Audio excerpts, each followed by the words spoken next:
No?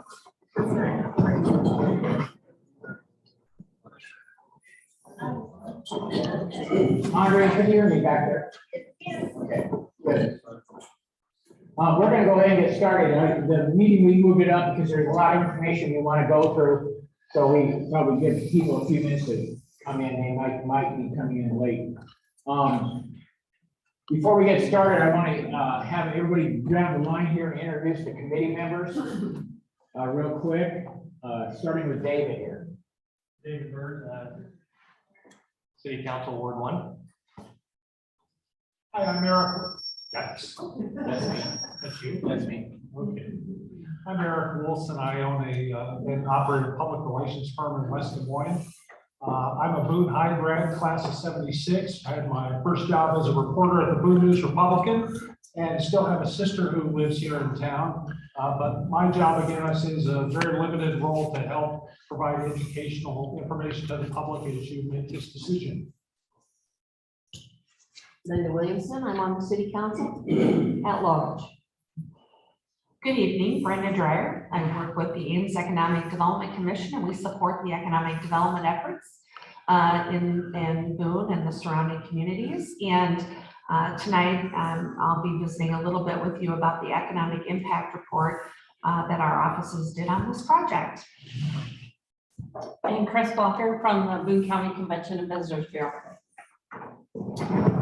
And we have a couple of members missing tonight. Chad Houseman's with his son playing basketball. We can't blame him for that. And Rick Picklap is in Florida, darn. So can't blame him for that either. With that said, I'm going to turn this over to. I did put your name out there. Okay, good evening. My name is William Spears. It says I'm the city administrator. On behalf of mayor and city council, we'd like to welcome you to this meeting. Some history about the Wellness Center. Some of you remember that pre-COVID, there was a committee designed to start looking at that. COVID happened, it kind of went away. And now where we are here today. The city council looking at this chose unanimously to vote to send this to a special election because they felt that it was important for the community members and our citizens to decide whether or not we build this facility. A facility like this, how we look at it, is a quality of life project. It's things that communities, families in our community can do. It helps us with economic development. A project like this, the goal is to bring more people to our community and help our community grow. A community that grows expands the tax base where the tax burden is spread out over more people, thereby the goal of lowering taxes, if at all possible. An example of that, so we just got done completing our fiscal year 23 budget. In that budget, we were able to lower our city levy for fiscal year 23. Now that takes effect July 1st of this year. It doesn't take where we lowered our levy from $15.60 per thousand to $15.12. It would have been nice to be able to lower a full dollar, but with the commitments we have and with services and everything, at least at this point, we weren't able to do it. But understand that we look at that every year when we go budget to see if there's any way possible that that's forward. So as a result of us being able to lower that levy, I think it shows over the last few years how this community has begun to grow.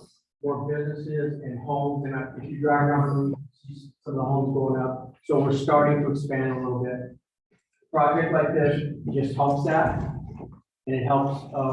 We hope it helps people who want to come to our community, live in our community, visit our community, spend their dollars in our community.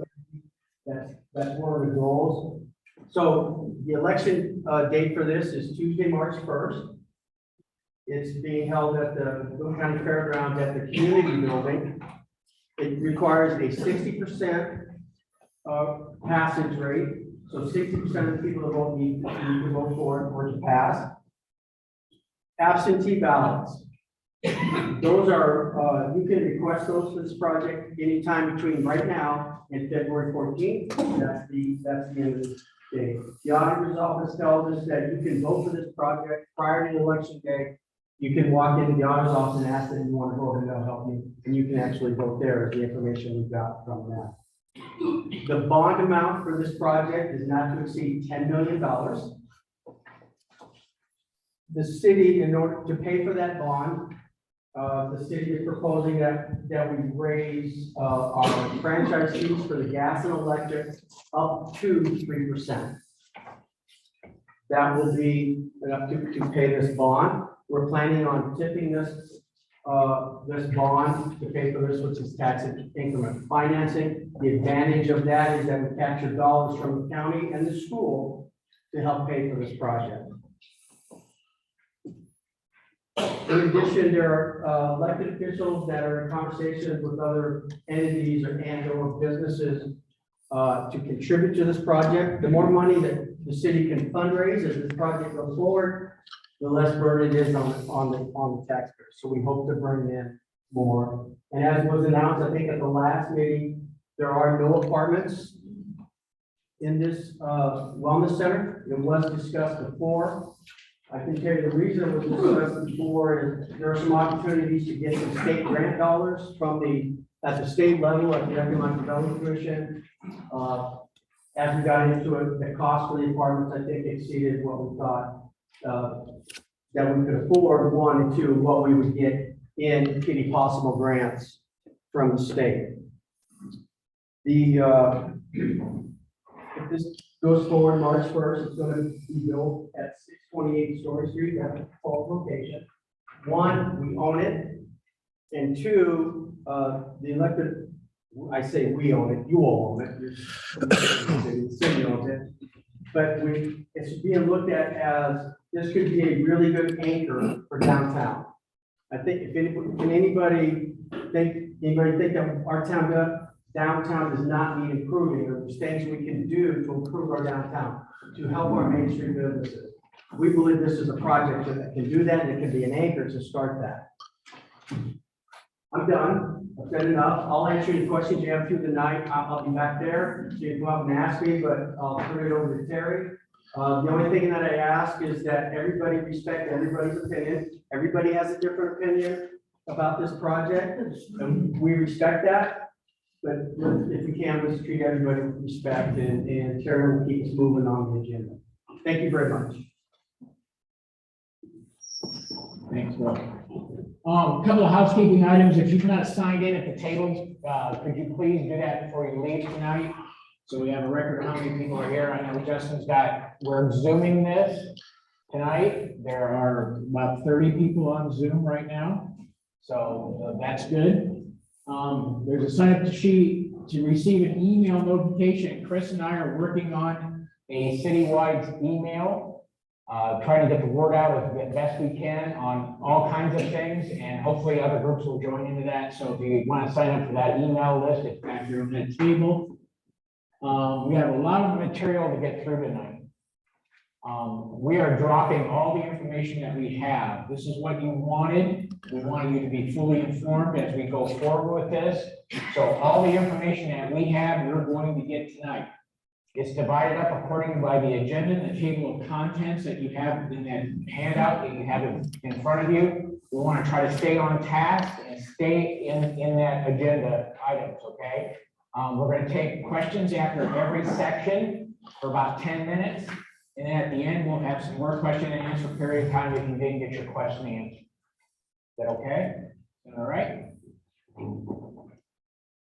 Okay. Fact sheet, we got tonight's agenda, the handout for discussion, parking handout. I made a parking handout there because I know there were some questions about parking downtown, and it kind of goes through step by step, and we'll review it during the discussion tonight as well. Economic impact, and these are kind of talking points. I'm going to let Brenda take this. They're pretty much out of your brochure, so out of our brochure. So good evening. I hope you had an opportunity to pick up the economic impact report that we put together the mayor, the council, and the staff here at the city, as well as for all of you. And one of the things when you talk about impact on economic development and the ability to attract and retain citizens, what we try to do is look at information not only within the state of Iowa, but outside of the state of Iowa. So included in on the report, you're going to find highlighted those amenities that people are looking for communities to have as they're looking to invest in a home. We've highlighted some projects that have happened the last few years here in Iowa, and projects that had an indoor pool, had similar amenities. And we didn't get into a whole lot of details about the growth of the communities or economic development projects, but the three projects that the state was involved in supporting have all seen additional growth in economic development projects. We did some very conservative estimates on not only retaining the citizens population at where it's at now, but what happens if we even add just a few people and the impact that population growth can have in terms of your local economy. That's highlighted in the report. And we find ourselves in really unique times. We all know of folks that have made career changes, are working from home, have retired early, or are thinking about opening businesses. So now more than ever, people are on the move, and what an opportunity to attract additional retirees, young professionals, married professionals that are looking for a spot to start a family, amenities for their kids, and so I've highlighted again, or we've highlighted in this report, and I'll be around all night tonight if there's specific questions you have. I also think it's important to understand regionally what's going on. So on the very back of the report, right along the 30 corridor, we've got a lot of folks are thinking about the same sorts of things. So we've highlighted the projects that we know that are going on the 30 corridor and the scope of those projects. But I'd welcome any questions you have now or at the conclusion of our meeting. You made a point on this. I think that. So Councilwoman Williamson is pointing to the pie chart. Thank you for. You're a teacher. Yeah. So I've cited the data on that. And I don't think she wants me to highlight the dog park, but I was very surprised at that number. But fitness centers were the highest desired community amenity about the respondents, 37%. So you can see those other things that we've highlighted there, but the most wanted and desirable amenity.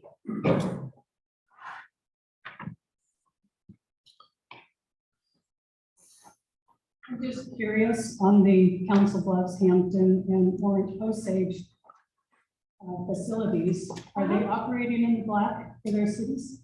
You know, I did ask that, and I do, you know, I think they've been very careful. I'm most familiar with the Osage project and a little on the Hampton project, but they've been made some adjustments on utilities, and the Osage project, for example, had a ground source heat pump, and they made some adjustments to more standard. But yes, my understanding, they're all open today. They're all open and operating, and I didn't get a sense that there were any concerns about the viability of maintaining their operations as we were talking about. Do you have any numbers on employment? The number of employment within the facilities, Jobs created?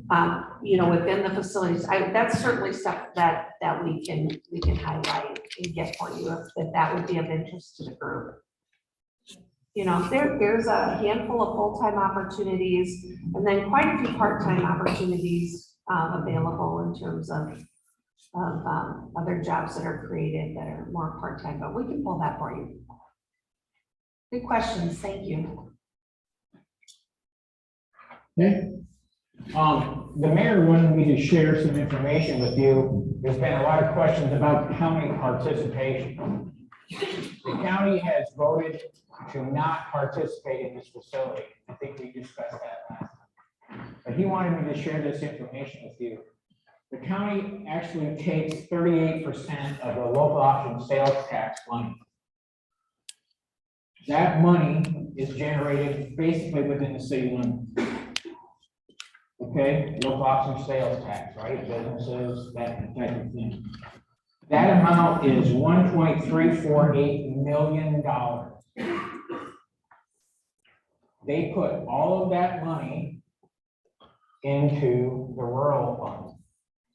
None of it goes into the general fund. It goes into the rural fund, and it's spent in the county, not in the city limits. He just wanted me, to share that information with you. If that upsets you, which it probably should, you should contact your county board of supervisors about this and let them know that you're not very happy about it. Okay? Okay. Before we see the design, the drawings or renderings are based on your input and budget restraints. They're not detailed drawings that show furniture, wall covering, that type of thing. This is going to show you the flow of this building.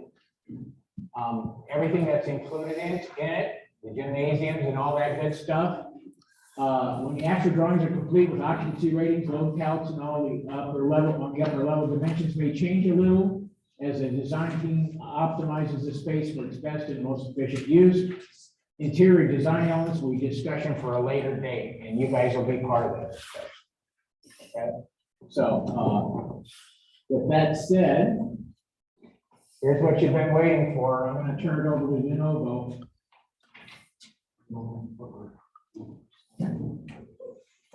So as Terry mentioned, this is very conceptual in design. Not only am I here, I'm Kirk Mo, by the way, the project manager on this one, accompanied by David Abler, who is the lead architect for Studio Melee. So kind of what we're looking at here, we ended up on a 2-story facility.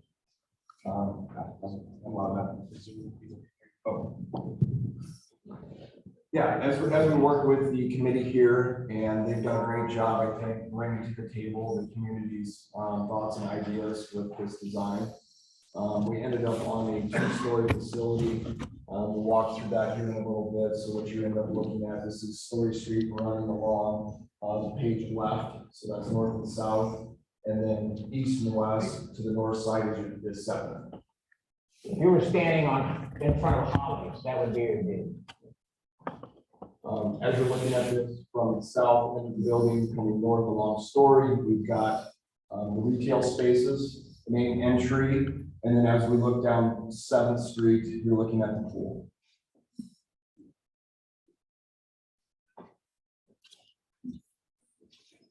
Just another look, looking north on 7th. Dave, anything to add? Sure. You know what we're always trying to do, this is a great site, by the way, and it's an honor to be working on it. I really like this area, but respecting the height of the brick building to the north there, which is that white box. And a fitness center doesn't really lend itself to a multi-story building, it just kind of wants to spread out. So what we can stack, we're stacking in that corner. And trying to transition, from the taller brick buildings up on the hill down to the lower building, or the lower 1-story retail area. And then this is 7th Street, which is the fun side of the building. This is the pool. Most of the materials out here, we kind of don't know what they are yet, but likely this is a precast sort of piece, and precast doesn't really lend itself to windows. It's a little hard to work with, but we're just trying to make it fun and interesting. So There's a laser going around there too. Yeah.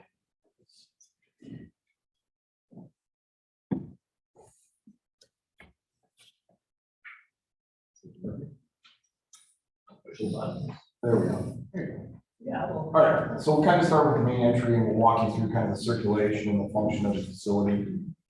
Main entry, like we talked, right off of Story and 7th Street, you're gonna walk in. What you're gonna end up looking at as you walk into the facility is we've got a Cascade Staircase. So we're actually dropping down 9.5 foot into the facility. And the reason why that is, if you're out on the site, that site, we're catering the design of this to the site, right? So all of the rubble that's there, it's going to be pulled out, which kind of fits into this design. It's got to come out there anyways.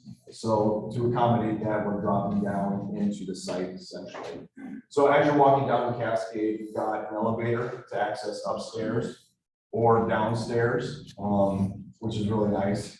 You'll enter into the lobby space. From the lobby, you've got two directions really. You can go into the gymnasium or you can go to the pool, okay? So a secondary means of egress outside the lobby, we'll kind of walk through that, is the east side of the facility. We've got parking, you can see that, but we've got an additional access there to the east. From the lobby space, if you're going into the pool, there's actually change rooms. So you would walk into the pool, be able to take a right, and what you're seeing, that cluster of group that is highlighting the circle there, those are actually change rooms. There's also ADA restrooms right in that space as well. So families coming in, kids need to change, the adults need to change, they can go into the space. The change rooms are also ADA accessible. From there, there's a party room. It's kind of got that curve on it. So in the event that, families want to bring in their kids, have a party in the pool space, we've got the ability to do that. That'll actually look, our anticipated goal of that is to have some glazing where you can actually look outside of the party space, into the pool space, and probably into the gymnasium. Overall kind of layout within the pool, we've got and these are placeholders, by the way. As we work through design, we'll better develop the space and appropriate size or determine the size, but we've got a hot tub. We've got a wading pool. And then we've got the lap pool and kind of the pool itself. The equipment and everything will be stored underground. So as you come into the parking lot, we've actually got the pool equipment, the pumps, all of that are right there where it's highlighted. Anything on that, David? just to clarify again that, the distance from 7th Street to the end of our building to the south, as I'm sure know, we're on a hill, this is 9.5 feet right here. And so the floor and the ground are generally coincident right there. And so this entire area is set to that.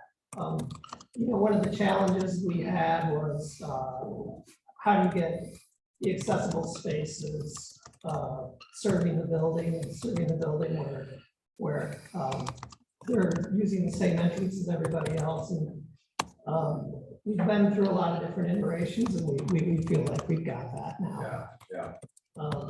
So this is the parking area.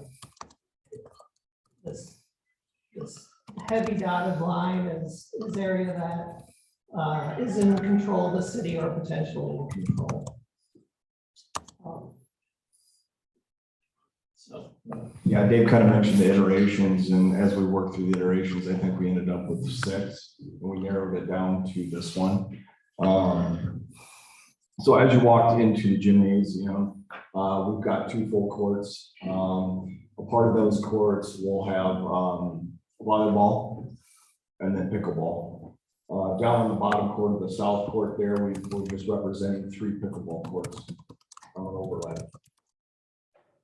Off the gymnasium, to the left, or page left, or west, we've got 2 locker rooms. And right north of the locker rooms, we actually got the director's office, a little storage room, and a conference room. To the south of the 2 lockers, we've got storage, and then we've got a small catering kitchen or concession stand. Yeah. Don't forget this. Yeah, in the lobby area, we've got social area, so we'll have coffee, potentially coffee in that, but the expectation there, visitors can come in, mingle, sit, and relax in that space. If there's tournaments going on, it just gives a really nice space for an overflow of the attendees. Around the track, we've got enough room there for circulation, so you can get around the track, whether it be walking or attending an activity. The space between the north, we're anticipating 17 to 20 foot between the wall of the pool and that first gym, and then down to the south. So you've got enough room to stand, sit there. To the east on the back side, we've got enough room there for chairs and be able to attend and watch the events.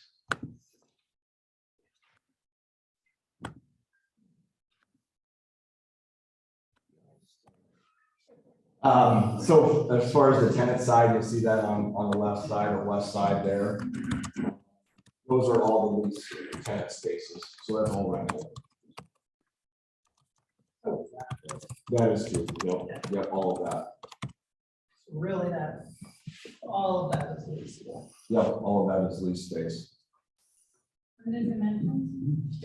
No dimensions at this point. At the end of the day, right now, depending on leasing, those center walls or the demising walls between those lease spaces, those can move. See, a tenant wants to come in and take 2 of those spaces, those walls will not go in at that point.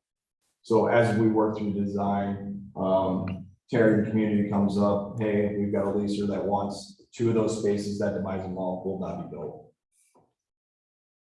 The enter only from the outside and to the retail spaces.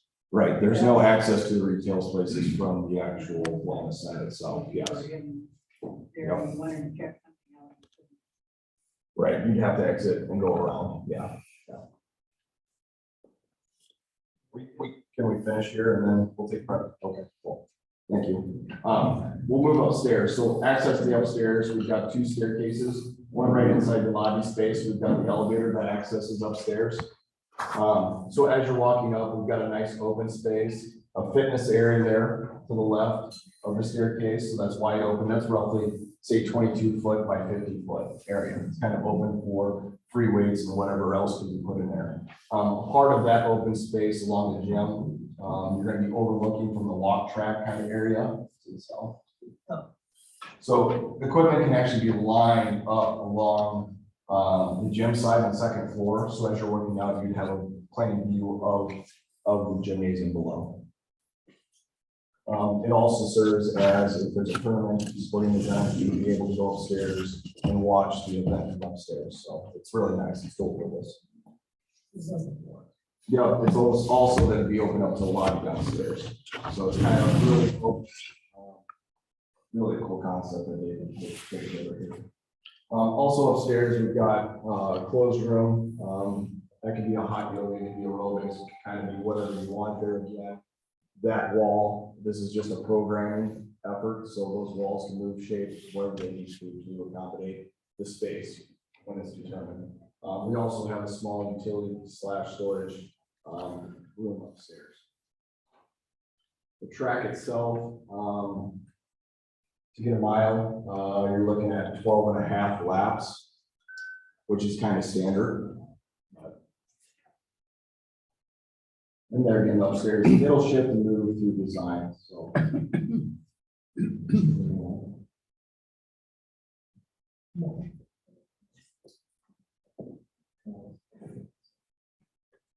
With that said, we'll open up to questions. What's the size of the pool? Yeah, so really what's interesting about this through the iterations and as we developed the overall floor plan, we started out with like 48,000 on a single footprint. Actually more than that, I can't remember. We came to a conclusion that we're 52,020 square foot and a 2-story. As we looked at the space and the economy and budget, we had a constraint, we moved things around and we really got a really functional space. Total overall is just approximately 48,000 square foot. We're just south of 48,000 right now. The pool. The pool. The overall pool layout is 9,088 square foot off the top of my head. How long? It's around 84. There you go. It's not 25 meters or? There was an attempt to get it 25 meters, but to really kind of serve the community and get the wave pool in, it might be a little short of that. But what we're kind of doing is shooting. What I'm getting at is if you should have a swim team, it would have to be 25.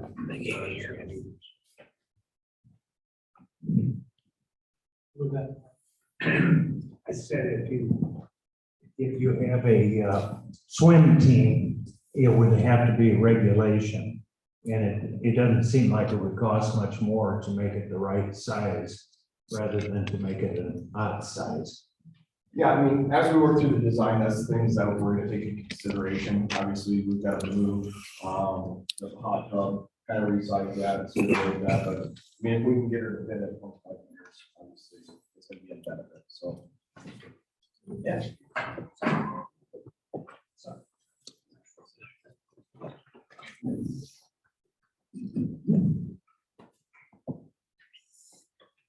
Are there showers in the locker rooms or your dressing rooms? Like when you leave the pool or the gym, and you need to shower? Do we have a spot to shower? So the locker rooms themselves actually have the showers in them. We didn't really plan for showers in the pool space at this point in time, but there again, through design, it may be something we incorporate and look at. That's important. That's important. Has anybody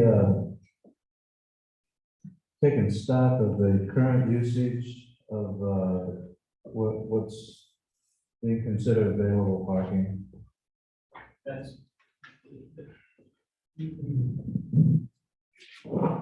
a discussion on an agenda later on. Yeah. Actually, this new design added 13 more spots to the, right there.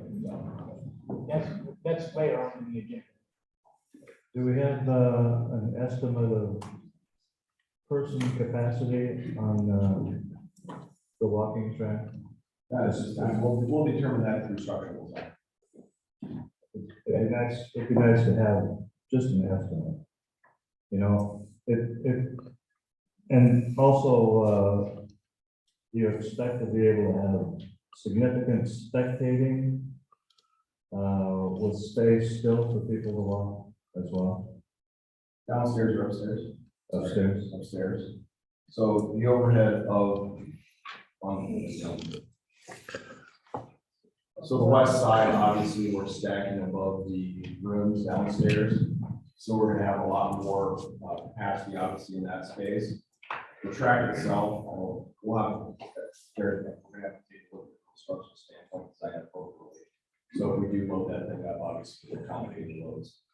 So, I mean, at the end of the day, that's a liability for this thing, and we design to that, right? I think the observation would be limited to the west there, so the track remains open for people that aren't participating in the tournament. If that's your question, there's a pretty good sized area that people could do and still allow people to walk. Right. You're not standing. You would, if people were running, you would really, this side. We'd be up against it.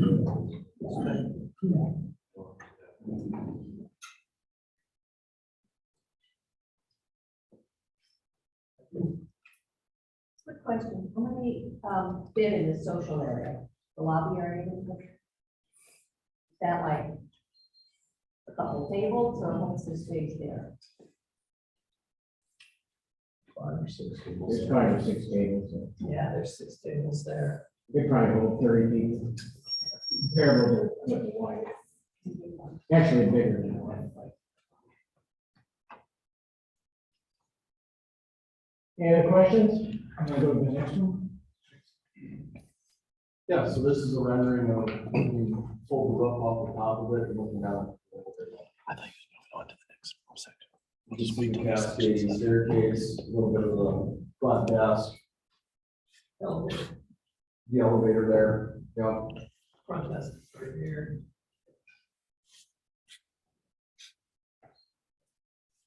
Hot tub, waiting pool, flat pool. And just the regular pool. This is a ramp down, well, to the medium height. This is a deeper end. way it's drawn is all they change.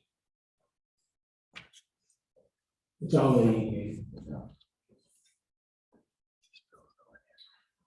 We really like the concept of that a little bit, but in a little point, you know, we're trying to take a look at this from, hey, there's a party in the party room there to the south. You've got view of direct line of sight to kids in the waiting pool. You also have a little area where we can potentially put tables and a seating area. So we kind of have a little bit of thought to this. There again, it's conceptual design, so we can and sizing things appropriately. So. the track question is a good question. It's, right now, we don't have load counts on that. Yeah, we just, this is real preliminary. This is, hey, this looks like what we're probably gonna go with. And then through the design, we'll get the out stuff. So it's just being suspended from the ceiling above down to that.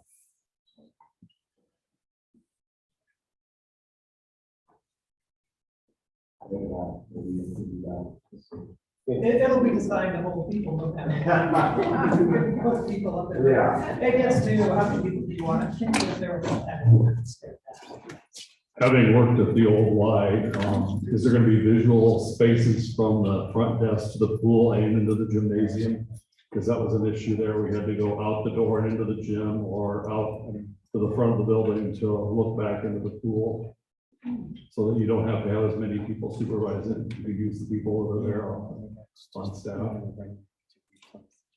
Sure. I'm assuming we'll have a video system, but, So right now, we've got it where you're probably not gonna have a direct line of sight, but that's something you can consider actually working. yeah. We do have the director's office place there where they're gonna have viewing of both the main entry and the gymnasium. But good comment, because that's something we will definitely consider as we work through this. So this design is, we're gonna change it possibly. So when I'm saying changing, I think it's just very incrementally, hopefully, the anticipation that this is the overall general floor plan. Some of the walls, like I said, will shift and move. Maybe the locker rooms grow, maybe they shrink a little bit, maybe the storage shrinks a little bit, catering friction grows, but the overall flow and layout is what we like to go with, yes. I'd like to talk to you more about the showers. I go to Ames right now and I'm paying $160 for a year. I can't shower where I'm at. They provide me with towels and stuff. But that's very important for most of us people that use the pool. You've got to have something for us to, even if it's a spray off on the deck or something. Okay. You know, I don't want to leave here and have to go home, Understood. you know, and be paying this amount a month. I mean, it's reasonable a month, but I'm thinking what I can't use right now. And basically it will be the same. So I really think we need to consider a way to run this off. Absolutely. Chlorine wise.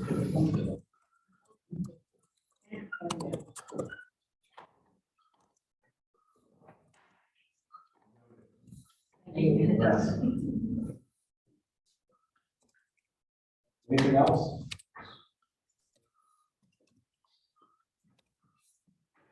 As far as I'm kind of new to some of this, so have you contacted the groups that do competitions for me, or like the clubs and that? Boone has a phenomenal swim coaches and teams that have come out, and so if we talk about economic development for your city, you really are gonna need to look at making that pool a competitive pool, or it's just gonna be concrete with water. But if you want to actually bring people to the community, you're gonna have to look at that, probably along the basketball court and the volleyball court. That we have no intention of making it a competitive pool. We might be able to put 2 25-foot lanes in there. That's what the school's for. The school has a competitive pool, that they hold their swimming.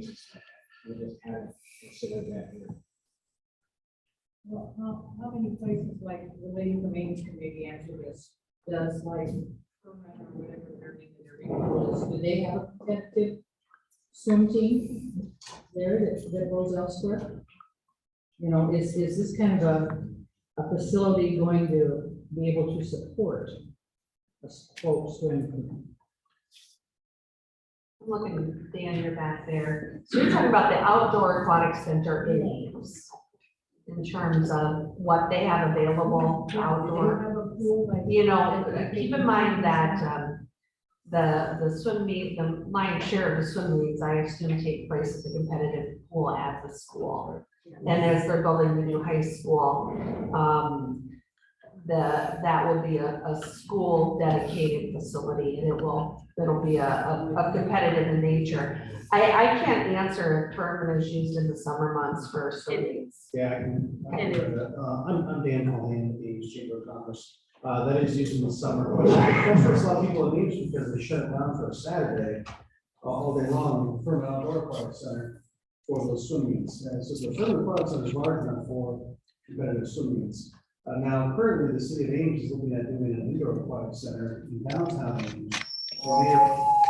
They are purposely not building a competitive rain pool.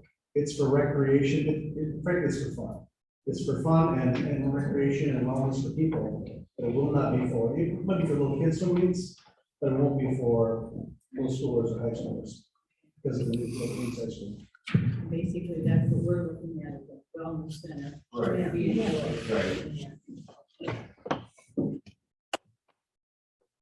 Okay? All right, we're gonna end the question here. We'll take one last question. Well, I'm back to this competitive swimming. Our boys swam for the Y, starting at 8 years old. In fact, Matt swam when he was 7. And unless you start at a young enough age, you say, well, we've got the high school, but that, you can't jump in at 9th grade and start competitive swimming. And I think it's important for these kids. It's as important as Little League and whatever. Swimming, you can do all your life. Golf, you can do all your life. But I don't know, our boys swam in college, and it's just a good sport. And unless you start at a younger age, you're not going to get it in high school. And I think it's think you should think about it. Well, we can think about it. That outdoor pool is fine, but it's not a year-round pool.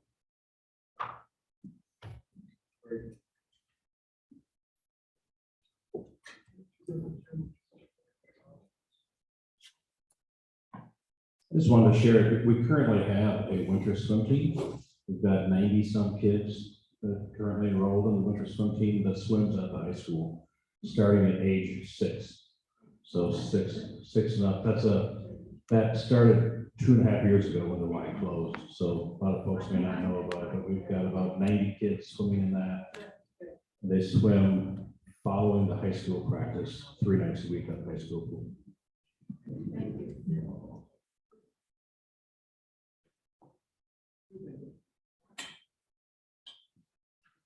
Okay, we're gonna, Do the younger kids have to have the 25-meter pool?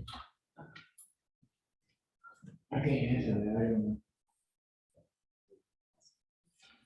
It seems 25 years is probably standard.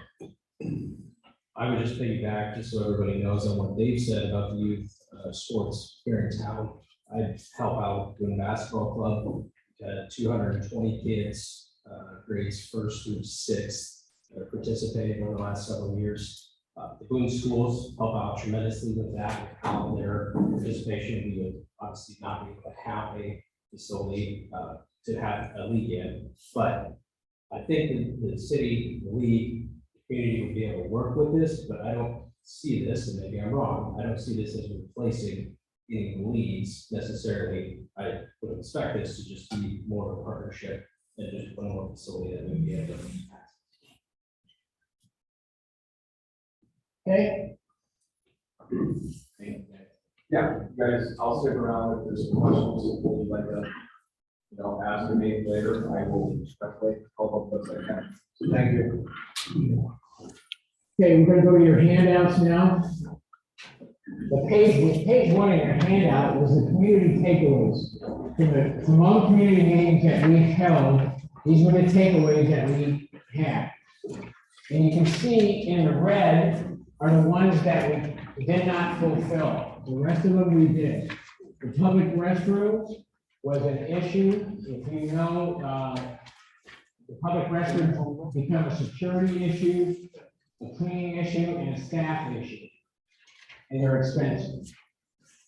So we did not include those. Racquetball courts, same thing. Space limitations did not allow us to put racquetball courts. The sauna, the same thing, liability and security reasons, that was a big issue with the Y. You remember that? That sauna was a real problem. Rock climbing wall, liability and space restriction. Especially insurance liability.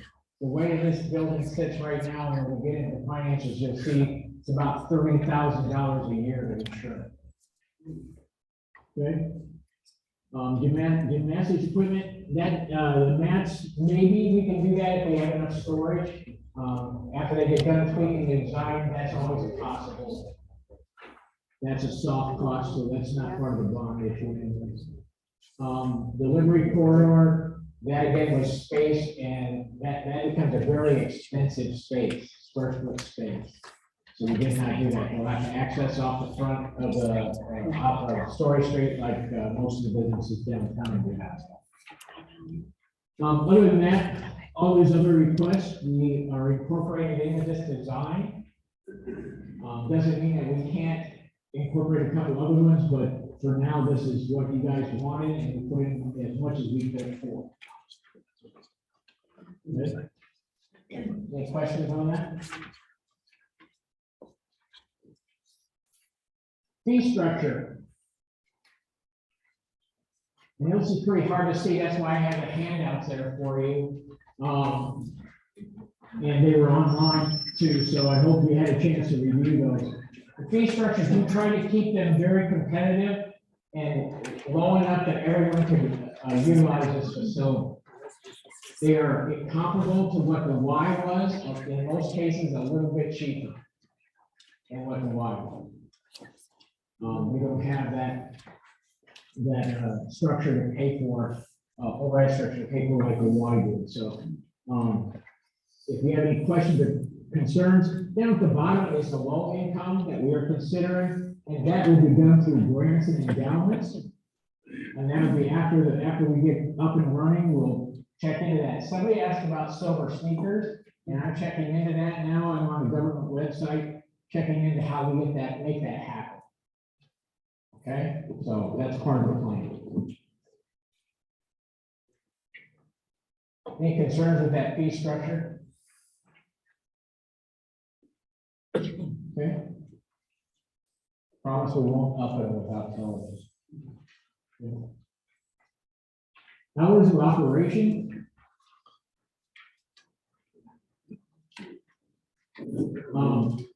6 a.m. to 8 p.m. is the hours that we're proposing. Monday through Saturday, Sunday 10 a.m. to 5 p.m. And our holidays will be closed. School hours are pretty much parallel that. About an hour shorter. So problems with that? Good. Good.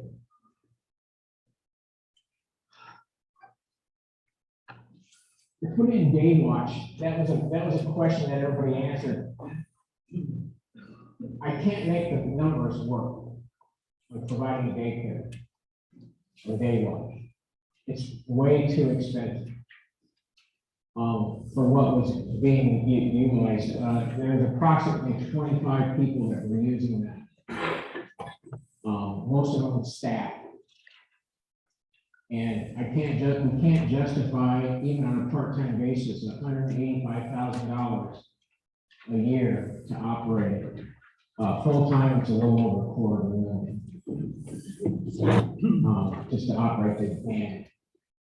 And understand one thing, that the government restrictions on daycare, when a government entity is operating it, is different than when it's private enterprise.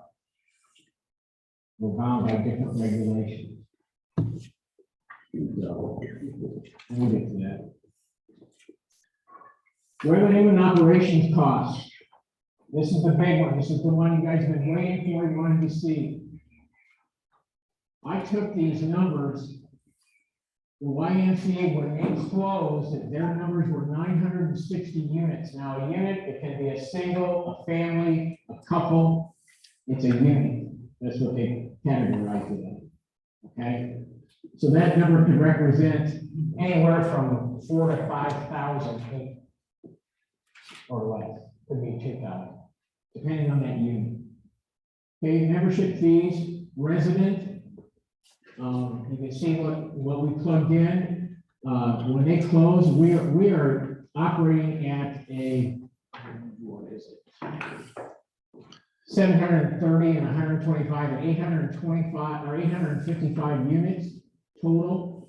And they, like I said, when they closed, it was 960. We went worst case scenario with this to, because we know it will take 1 or 2 years to establish and get our numbers up and running. Okay, so we knew that going in, so that's why we did this. The non-membership, non-resident fee, that's based on the YMCA numbers.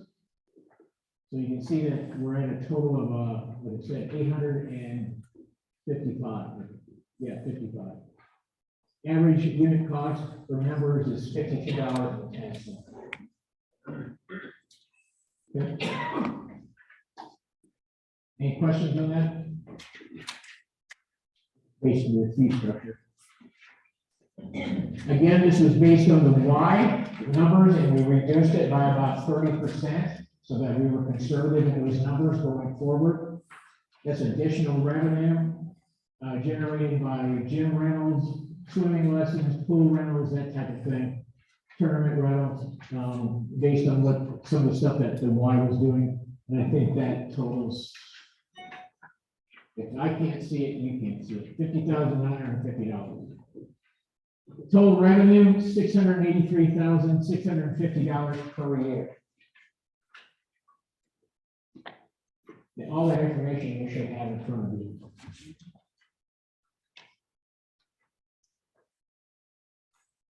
The revenue from the projected revenue from the retail spaces, $1,200 a month. That's about $150 a square foot.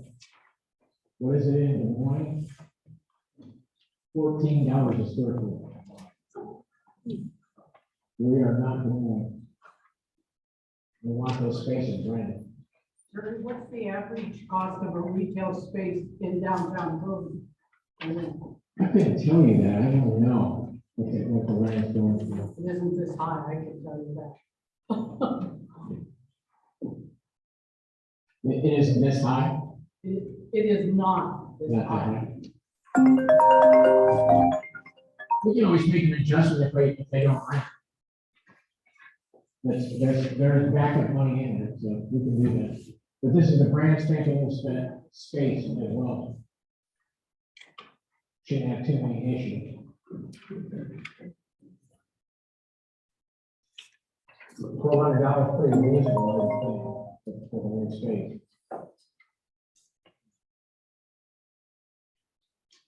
So total projected revenue with the rec center revenue, and that's not, it should say retail space, not apartment revenue, $72,000 for apartments or for retail space, $755,650 projected income.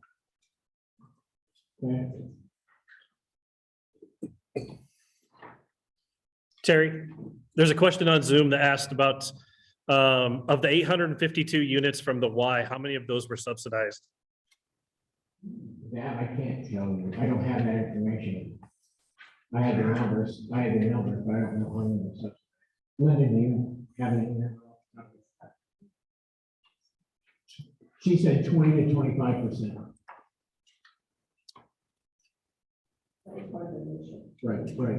Right.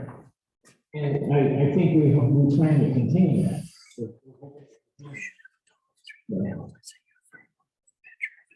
And I don't know what level of this is either. I don't have that information. I can probably get it. budget. So I plugged in, this is based on numbers that I was given by our architect and engineer firm, what the average cost for this is. I went to the high end of the cost. Okay? They thought it could be a little bit less than the average cost because it's a new facility and we're doing energy efficient equipment and stuff, but I still went to the high end of this. So you can see the cleaning costs. And I got 51,000 square feet plugged in, it's actually 48, so it's 3,000 less, but that's okay. So we have cleaning level 1, cleaning level 2. We subtract the retail spaces because that won't happen, that'll be separate. Utilities for both levels. Repair and maintenance supplies is just a fund that we build. Splash pool pad, hot tub chemicals, that's a big expense, and that is based on a projection that I got from a pool supply. They about $2,500 a month, give or take. Property management costs for retail, we were thinking about doing a property management company to handle the retail space, but I think we're going to handle that in-house after talking with staff. They didn't think it was going to be necessary for us to do property management on that space. We do that with the Beckwith Center the way it is right now, and we don't use a property management for that, or company for that. So that expense will probably not be on there, but we're going to leave it for the time being.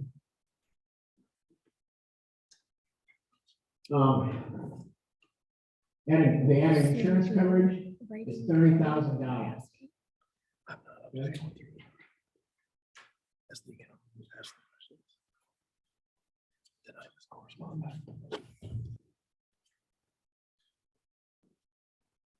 A question is asked, do you know what the average commercial rent in Ames downtown is per square foot? Dan, can you answer that? Yeah.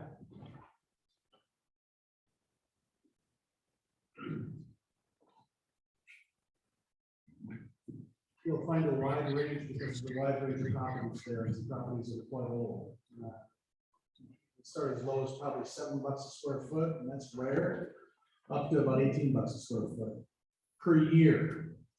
So Jerry talks about $1.50 per month. What is that? $10.50. Well, $13.50 a square foot per year. So that's on new space. New space in Ames is upwards of $20 a square foot. So this is less.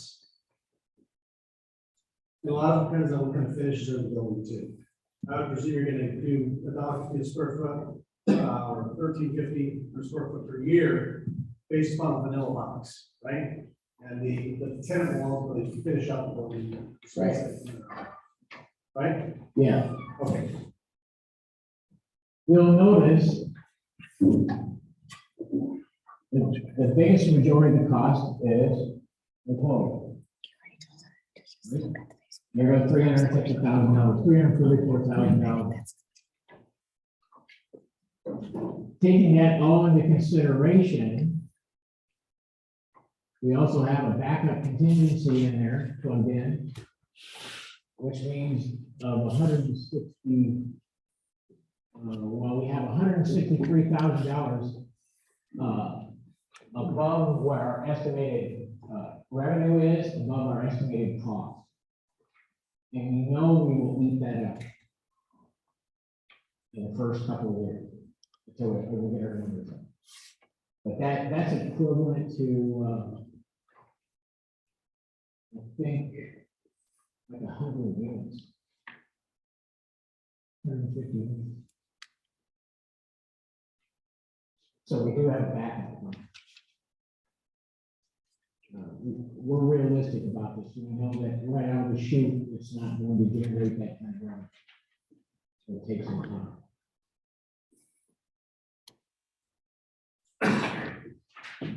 Okay.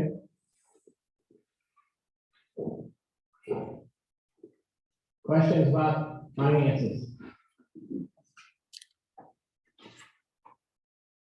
We'll try to cover all the bases, all the expenses.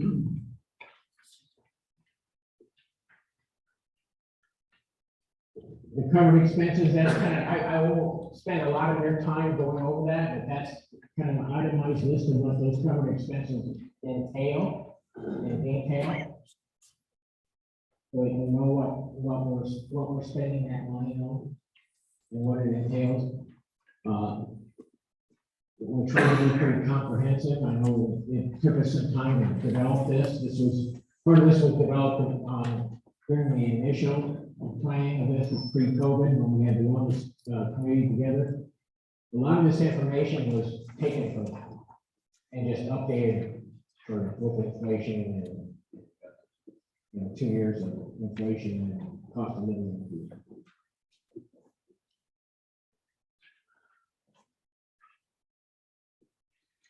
Employee costs, this is page 6, this is a big one, okay?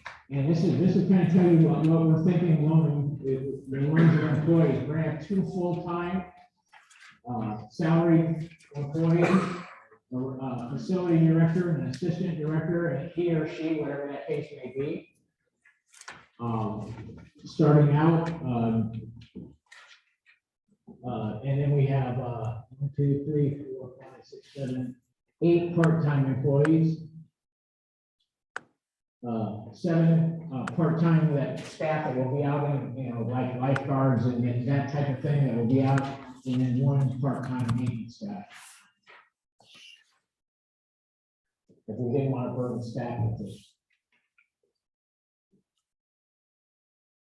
Then we also have been talking with DMAT about doing some internships. If we can get that program up and running with interns, that will help us with the amount of people in that facility and with our employee costs. Okay, and they were all about that. They were pretty interested in that program. So hopefully we can make that materialize.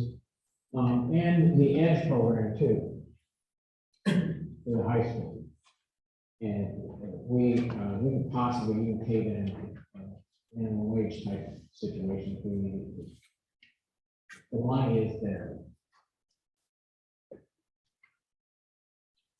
Good. Any questions on that? You have a breakdown of this full-time, 2 full-time, 7 part-time, each 10. A breakdown on that, the wages, the employee, the cost. Page 10. 11.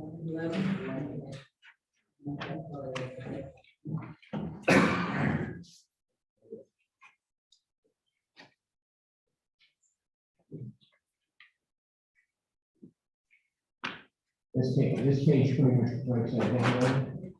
Page 10. Right. Yeah. Does that answer your question? Yeah. Okay. Does this include like your class instructors? The only classes that we have paid right now are yoga and water aerobics, and that would include, they would be multi-purpose. Yes, Lifeguards and. Yeah, it's been listed on there.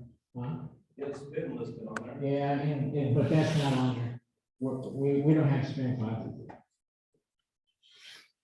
I mean, I can't tell you that for sure, Court, because I don't know what the facility director is going to do for programs and stuff. We're gonna have some latitude, that's why we're hiring for classes like that. But right now, we're not planning, I don't have any of that equipment planned in the software.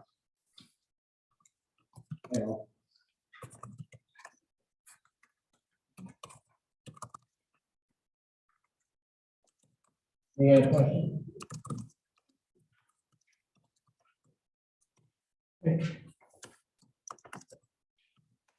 We didn't talk about hiring a management company for this, but I think we want to keep this local. We want to hire people that live here. Right? And boost our employment here. So that's kind of out of the question. Any other questions or comments? I have one. What's this benefit? All included. I think you all can hear me. I got a pretty loud voice. I worked for the railroad for 40 years, and that's a hefty benefits package. So it's the difference between the full time is 34,000 on this page. Your health alone is 25,525 For a full-time employee. Right. so what else is included in that benefits besides dental? Andrea, The health insurance is just health insurance. The 25,000, is that your question? The total benefits package.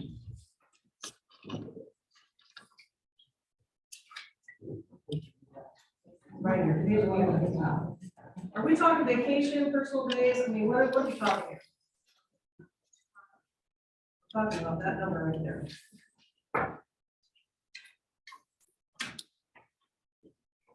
So that would be FICA, IPERS, which is our retirement, That's all there. health, dental. That is our, What about vacation time, comp time, personal time? that's part of their salary. Okay. Okay. How much vacation? How many comp days? Well, vacation and sick is separate, so we get 40 hours for the first week, 80 hours for the second week, the next is out at 40. Are you talking about year? Year. You said week. Oh, sorry, 40 hours for the first year, 80 hours for the second year, and then it maxes out at 5 years with 4 weeks. And then sick time, we get 12 hours per month. Is that cumulative or do they have to use it every year? The vacation you can hold up to 2 years. After that, you start losing your sick time. Does not, you don't lose sick time. You can accrue that as long as you're here. Good to know. Okay. These benefits would be like the city employee. these are all city employees.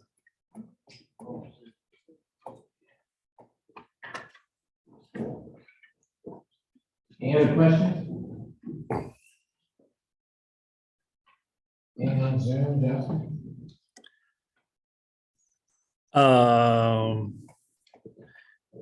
There's one that says, I don't recall the percentage of memberships that were subsidized by the YMCA partner and youth campaign raised over $75,000 a year locally to fund the cost of subsidized membership in the years before the Y closed. It's more of a comment. Linda said it's somewhere around 20-25%.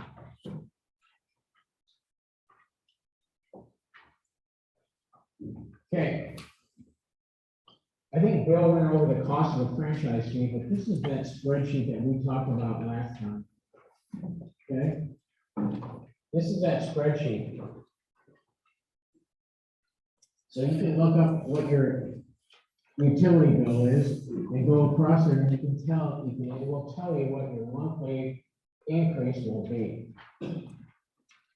Okay, and your yearly increase, what it will be per year. Right, I don't know any other way to explain other than that. You take your utility bill, what it is now, and multiply it by 3%, and that's what it is. Okay. Does it stay at that level?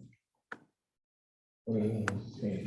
Well, mine just went up $100 and I'm alone. So mine went from $150 to almost $300, and I live alone. So it if it goes back down again, you're talking about a line item, correct? Line, gas and electric. All right, so it's $300 now, a year ago it was $150. Okay. So if it goes down, is this gonna go down? Yeah. So this is commensurate with where the utility bill's going? Yes, ma'am. Okay. Yes, so utility bills drop, that fee will drop.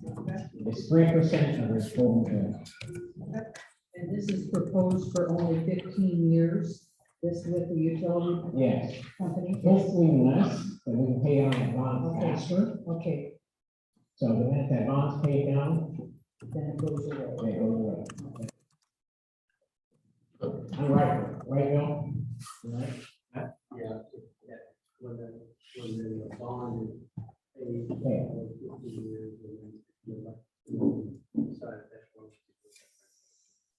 Okay.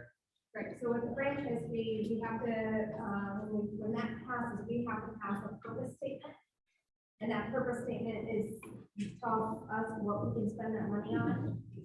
If all we put on there is bond, then once that bond is done, then the elected officials have to determine whether we want to extend that, and then we have to reissue another purpose statement. So I own the strength shop, and so you're telling me my utility costs are gonna go pay to support my competition? Is what, to try to put myself out of business.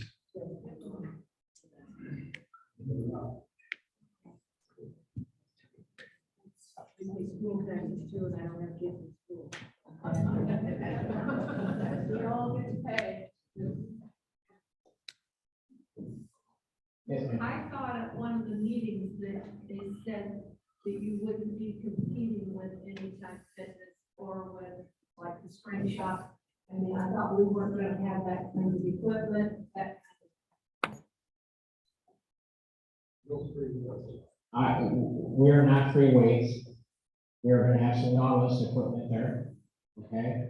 So that people can work their arms, legs, abs, just some novice machines. We'll probably have a rack of bells or barbells that go from 0 to 50. We're not going to compete with the strength shop. I reached out to them 3 times to meet with them, to try to work this out so that we could have a amicable agreement where we can belong to both places.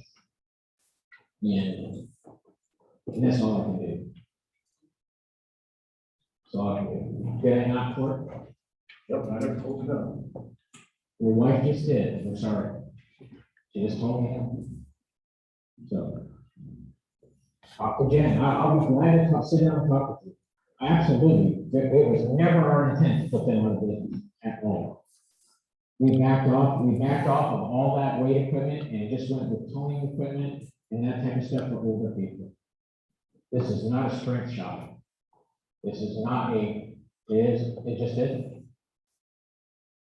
And that spin thing, I did a spreadsheet when we were going to meet. I did a spreadsheet of what your classes are and what our classes are. And we overlap on 2. That's it, 2. So I'll be glad to meet with you. Absolutely. I would love to meet with you and put this to bed. Any other questions?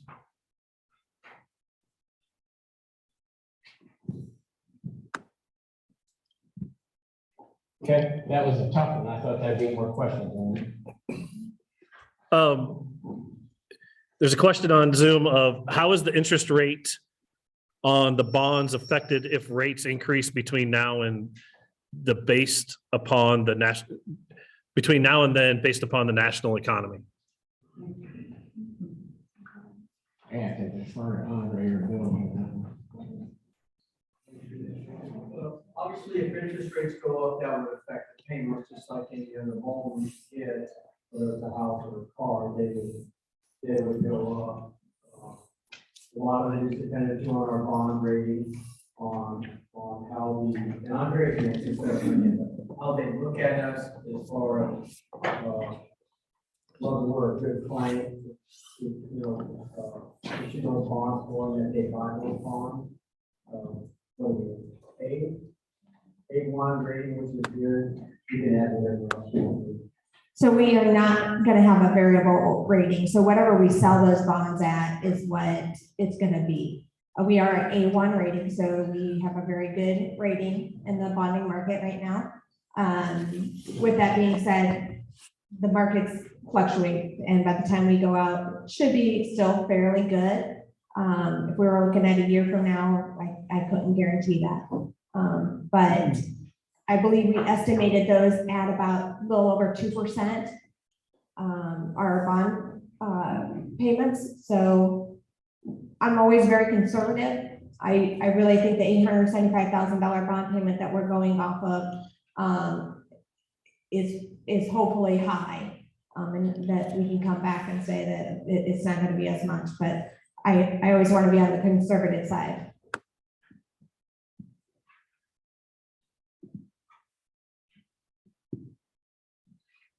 The soft cost spreadsheet, okay. Are you going to have fundraising as well as the bond? Yes, sir. Yeah, that's in process right now. Grant writing and fundraising. What's the goal of the fund? Gosh, 10. All of I I would think, it'd be reasonable to say 4. I think we can get there. How that looks, I don't know. It depends on the grants. Grants are weird. We apply for a grant now, it can be a year before it would come through. What we would do is once that money came in, we would pay down the loan and try to pay that off fast. Any donations that we get, naming rights or whatever the case may be for this facility, that money will go into that pay down the loan. Okay. Yeah, good question. Soft costs, I didn't list, I have a pretty thorough list, and the committee's seen it, of soft costs, and that's all the stuff that just goes in paper, pencils, coffee machines, that type of stuff. We can't bond for that. That we will fundraise for. We will raise funds to purchase that stuff. Okay, but that total cost for soft costs, that nets, walls, and all that good stuff, okay, is about $300,000. Okay, and that's our target. Maybe a little less. I have some contingency built in there for stuff I didn't think of, stuff the committee didn't think of, something you guys didn't think of but want. Okay, but there'll be a vending area and a coffee machine and stuff similar to the Y. It'll be a social center where people can meet, have some coffee and other things. So I just didn't list those off, but there's our target. The fundraising, the $269,000, that's the actual cost. I set it at 300,000 to hopefully that we can reach that mark, but there's $37,000 of that 269 that's back. So.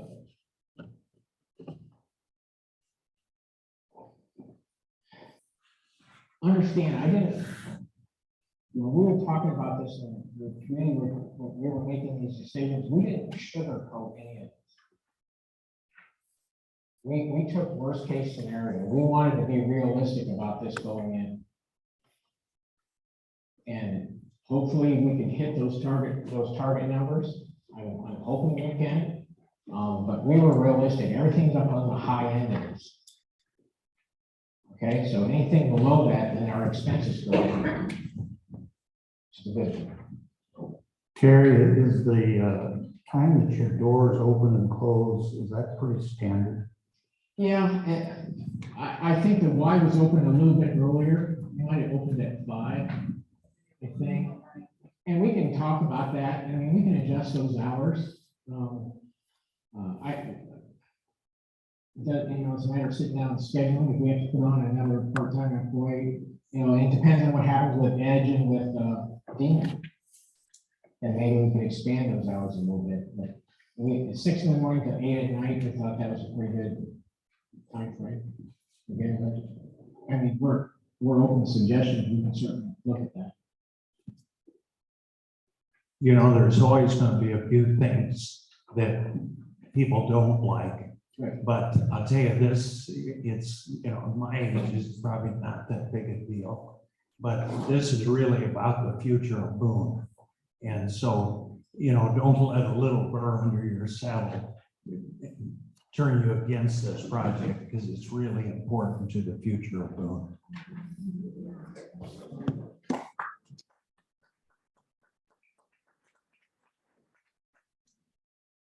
Said it better myself. Thank you. Like I said, our focus is quality of life here in Boone. And I think this will play a big part in it. You're right. The thing about building the future and attracting more people into the community and more businesses and stuff like that is to expand our tax base and keep our taxes as low as we possibly can. We just got done reducing the tax levy rate by 50 cents. That's because we experienced growth. A pretty extensive amount of growth over the past couple of years. thanks to the council before me, they did a great job balancing the budget, saving money, and Andrea is very conservative, like she said, so she's done a great job doing this. So we were able to lower tax rate.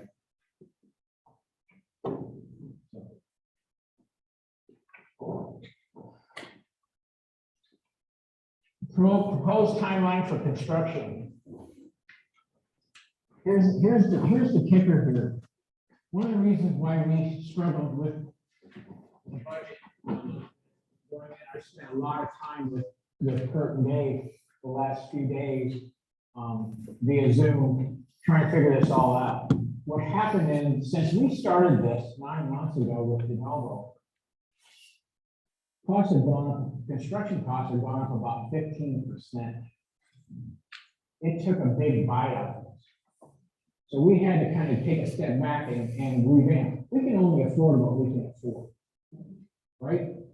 So we took a step back and we still got everything that we wanted, but we tweaked everything and we worked hard to get there, didn't we? And we built in, there's a little bit of contingency built into that number. There's a little bit of inflation built into that number because we don't know what's going to happen between now when we pass the bond and when we go to construct.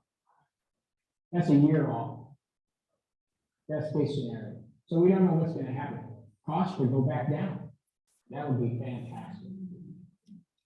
I don't anticipate that, so we anticipated the work. So, and that doesn't mean this won't change.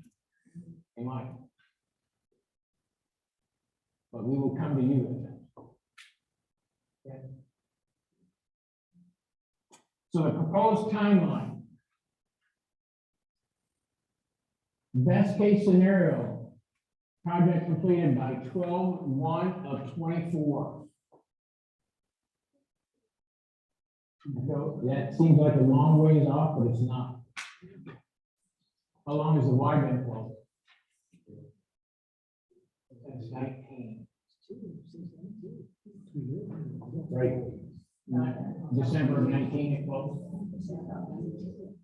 Yeah. So at that time went by pretty quick. So best case scenario.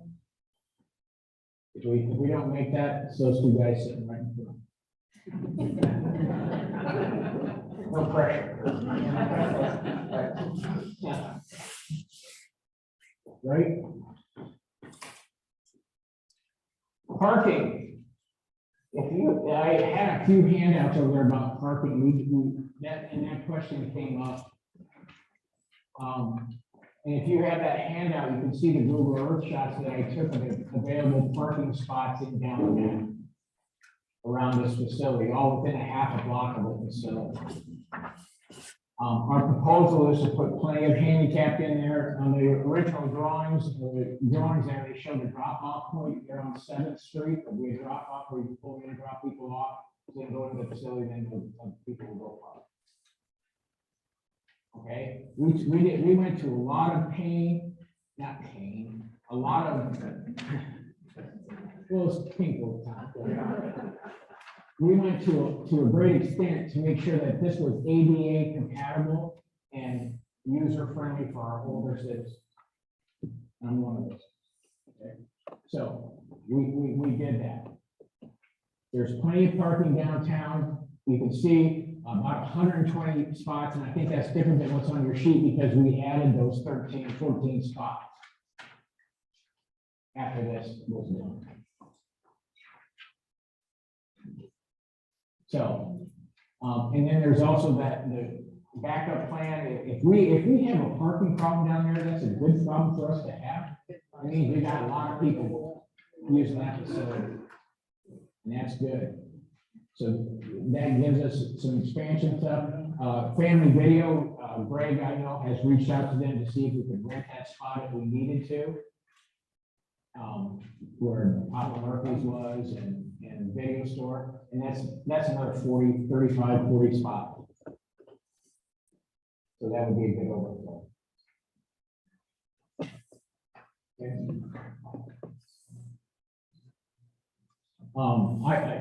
And that's all within the radius of that doesn't go up Story Street, it doesn't affect. We're not using. Okay, we're gonna use signage and stuff to kind of control that. Comes to that one.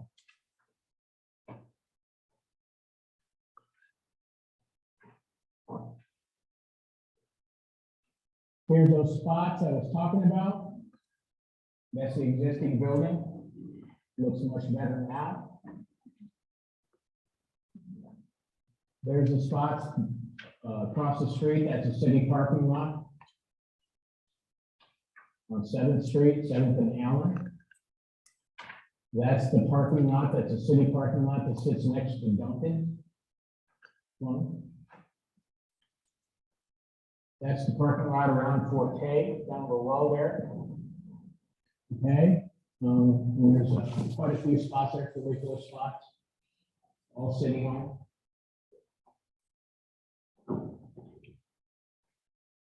And then that's the family video option too. There's quite a few spots there that can use. I'm hoping if you're going there to exercise, that you walk in and have the office.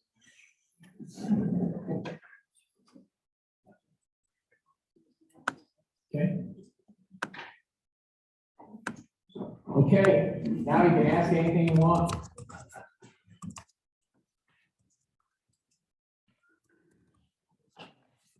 On page 3 is the fees, and then on page 2 is the services. It says, like, if I were to take a yoga class, I would pay an additional $25. Is that correct? Well, this is just kind of the ground thing that we set on the original wellness committee. It's not really hasn't been tweaked yet. We're going to try to get some classes that are included in the thing, like maybe you qualify for, if you're a yearly member, you get 1 free class or something like that. We just haven't got into those weeds yet on that stuff. And it really doesn't play a whole big role in our revenue. It's not a major issue. So then, if I were to take a yoga class and a water aerobics class, I would be paying $25 for one class each week. Is that correct? No, month. Oh, okay. $25 a month in addition, okay. And like I said, we haven't gotten into those details, whether there's 2 classes a month or 3, we don't know. Okay. We haven't got that far. Okay, thank you. Yeah. Yep.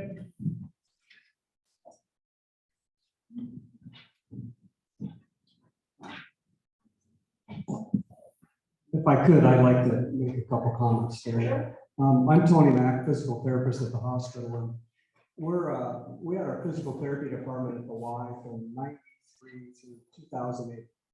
And one of the things that I still can't get out of my head is, what are those kids doing? You know, there was so many kids there, some before school, but after school, early evening. And I just wonder what they're doing. I wonder where they're going. And this is a wonderful opportunity for our youth. And, you know, as a community, we need to take care of our youth. You know, they're our future workers, our future leaders. And this is a wonderful opportunity to get those kids in some activity. And for selfish reasons, as a physical therapist, I like to get them moving. Because the studies show if you move when you're little, you move when you get bigger. And unfortunately, in America, we have a problem with that. We have an issue with weight, and we have an issue with people not being active as a society. This is a wonderful opportunity and give people the opportunity to improve their health. And, you know, tonight we've talked money, money, money, money, and it's really important. But if you want to save money, take care of yourself and then use a facility like this. And this has so many different options and different ways you can do things. So we've talked about improved health and quality of life. I think the pandemic has really shown us something, that if you don't have your health, what do you have? And we've really had a stark reminder over the last 2 years. If you don't have your health, you don't have to worry about paying your bills. So I appreciate everything this committee has done. They've done a great job bringing the nuts and bolts together. But I think you also got to think philosophy wise. What if we don't do this? You know, what does that leave us as a community? For selfish reasons, the physical therapy department of the YMCA had a great relationship. We would put people in the water, we would do different programming. And then when we were done with them, we would get them to be a member. You know, the Y would work with us, give us a free week for the patient, and the patient would be a member. And our department really misses that relationship, and that relationship could be really kindled. And then that ties back into your quality of life, because these are people who need rehabilitation from whatever their illness or injury is. So, and then the other thing I was thinking about is the impact of the High Trestle Bridge bike walking trail. It's amazing the effect that's had on our county, because when I go down there, I see all shapes, sizes, levels of activity, and people are out moving around. And I think the effect of this facility could be even greater than that for Boone County. And then I tie that back in there because if we do these kind of things, it will improve our financial shape. And people will use this facility and they see the positivity of it and they get their families involved. And that's the thing that's great about this facility. You can have a 4-year-old come with their parents and maybe go to daycare, or you can have a 99-year-old there. And it's nice that you have a facility that has so many different services. So pretty much that's it. I just appreciate everything that's been done. I know there's been a ton of work done here behind the scenes, so I appreciate that. Thank you. And to Tony's point, that this goes beyond this. We've discussed it at CDB. I sit on the CDB board as well. And we discussed this about putting packages together. Package with 7 Oaks and Cobblestone and the wellness center. You know, they can go out there and ski. They can come over to the wellness center and enjoy the hot tub and the pool afterwards and stay at Cobblestone. It generates hotel motel, local option sales tax. It increases revenue. Tournaments are a big deal. If you've been involved in youth-based tournaments, they are a big deal and they are a big money maker. Okay, we have a weekend tournament. People come in here, they stay overnight, they eat at our restaurants, they buy gas, they shop, they do whatever they want to do here while their kids are playing basketball. Not to mention the amount of money that you raise at concession stand. Okay, that will help that facility. We're missing what you're doing here. You have an organization that is responsible for those activities. Exactly right. And we have to have an organization that is established that's responsible for these activities so they'll get done, so they just don't get passed on because, well, that's not really my responsibility. Well, if you're employed and it's your job, then, you know, there's some accountability. And I appreciate this gentleman here from the basketball club that they did. My son was part of that. Helping them put that together to fill that void. Flag football, soccer, all that is going to be involved in this. Don't you see what you're doing is to enhance what's here, right? Not to be in competition with. Right.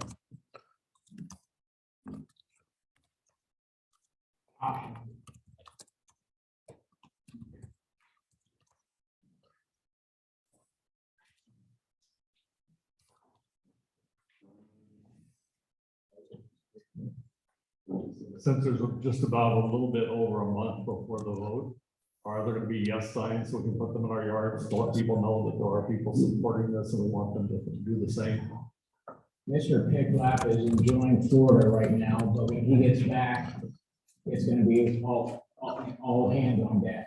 Yes, that's coming very, very quickly. He's flies back tomorrow. Good parking. I think there is plenty of parking, personally. But I'm not comfortable with calling all these spaces available parking when I'd like you to discount that number somewhat. Even in the pictures, those spaces are being used. So you know it's not all available. There's mostly there are. And especially if we count family video, I think there's plenty of close enough parking, but I really don't like using the available number that we use. Those numbers were available parking spots. Now, if there's other people who park in there, they're not available. I get that. But I don't know how I estimate that. I know that there are always gonna be people in the spots, so they're not really all available. There's a percentage of them that are available. Terry, what day of the week do you take these photos? Gee, it's Google Earth, so who knows when it was taken. So I think-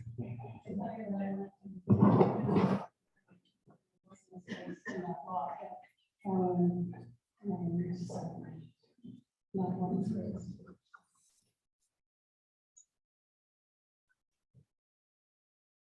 You have to account for at least 60 people on a daily basis working in the 3-block area on Stewart Street. I understand. Terry? Yes. There aren't very many subscribers to Moon Republican. Right. Is there any chance that information could be put in the shopper about your meetings and what's going on? I don't have a budget. I'm saying maybe they would give you a freebie. You might want to talk to the Ames Trib about getting a freebie in the shopper to let people know what's going on. I can certainly do that. This would be considered illegal, and they don't only publish on Thursdays in their Boone News Republican. I'm talking about going in the shopper.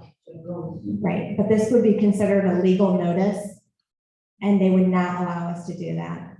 That would only, the only thing that qualifies for shoppers is notice. An editorial? That's not. I don't know what classifies as editorial. I just know that something like this would be a legal notice.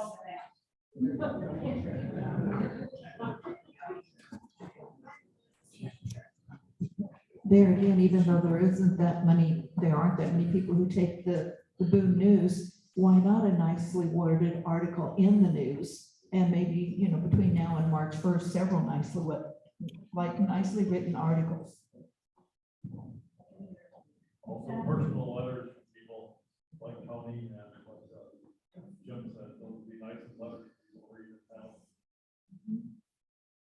You could word that somehow. I agree that our method of communication is, yeah, it very is. It's Facebook and websites and KWBG and whatever venue we can use.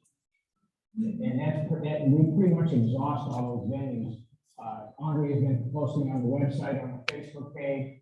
I posted on my council page. Most of the council members share that with everybody. It's tough. That's why that email list is so important. That's why we're trying to get that out. So people that are concerned about what's going on in city government and in the community, we can put together a newsletter every couple of weeks and get it out to everyone. So we're trying. So my name is Mike Myers, and I'm trying to be funny here a little bit. If I put a vote no sign, then they're gonna egg my house. I still hope that we need something. We definitely need something. And as I'm sitting here thinking, I'm wondering what would happen if we did something with the old Y building and invited. Can I hear somebody laugh? Wow. If we did something with the old Y building and invited the Des Moines YMCA back to operate. Pardon me? Did you not read the article that the Des Moines YMCA is disbanding? Yeah, as a matter of fact, I have a print off Yeah, so they're. of all of the costs that it would take to fix up the YMCA building. So I'm just saying, slow down. I think we should slow, this is my personal opinion. I know I'm entitled to my own opinion, not my own facts. I was told that on Facebook, by the way. By Mr. Moore. I just think we should, this is a big chunk of money. And I just think we should slow down in 25 months, but we just went through this COVID crap. And I don't know, I just don't understand. I don't understand the hurry. And yet I can hear the response. 25 months we've been messing with this.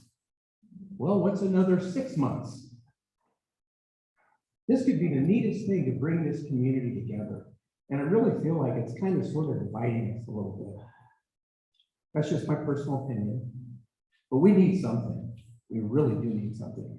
And I want to thank you guys have done a lot of work. Terry, you've done a tremendous amount of work. And I hope this is probably, I don't want this to be personal.